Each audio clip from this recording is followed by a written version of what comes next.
தனது இனத்தின் உரிமைக்காக ஒரு சமூகம் குரல் கொடுக்க, தனது இனத்தின் மொழிக்காக ஒரு பெண் எழுந்து நின்று குரல் கொடுத்து கொண்டிருக்கின்றார். இன்றைக்கு அந்த காணொலியை தான் பார்க்க போகிறீங்க.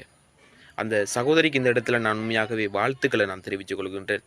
உண்மையாகவே தமிழ் ஓங்கி ஒலிக்க வேண்டிய ஒரு குரலாக இன்றைய காலகட்டத்தில் இருக்கின்றது.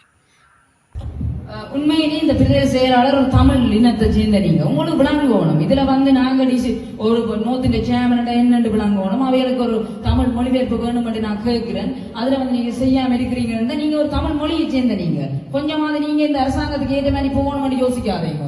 ஓரளவு யோசிக்க வேணும். உண்மையா எனக்கு தமிழ் தான் தெரியும், எனக்கு சிங்களம் தெரியாது. திருப்ப சொல்றேன். நான் சொன்னேன், நான் இது வந்த வரத்திலேயே உங்களோட வயசுல சொல்றேன். பேர் இதுல வந்தோடனே நீங்க கூட பாட்டு கேச்சு கூட பாட்டு போறீங்க.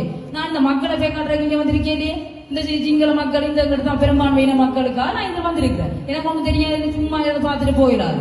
நான் இந்த பெரும்பான்மையினத்த மக்கள்கிட்டையும் என்னுடைய கௌரவ பெரும்பான்மையினத்தை சேர்ந்த எங்களுடைய மெம்பராகவே நான் மன்னிப்பு கேட்டு இந்த இடத்துல நான் வெளியில போறேன்.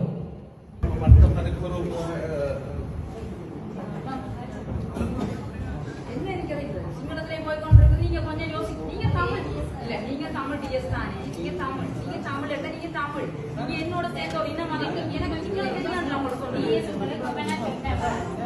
அதாவது நீங்க தமிழ் டிஎஸ் எழுதி போட்டு என்ன கொண்ட பிள்ளை வலிக்கிறீங்க. தமிழ் டிஎஸ் கொண்டு என்ன வச்சு செய்ய வலிக்கிறீங்க. நான் போற டிசிசி மீட்டிங்ல கலந்து கொண்டு நான் மேல இருக்கேன். இந்த சேர்லாம் இருந்தது, இது அதெல்லாம் இருந்தது. என்ன பேக்காடு வேலையா செய்யுது.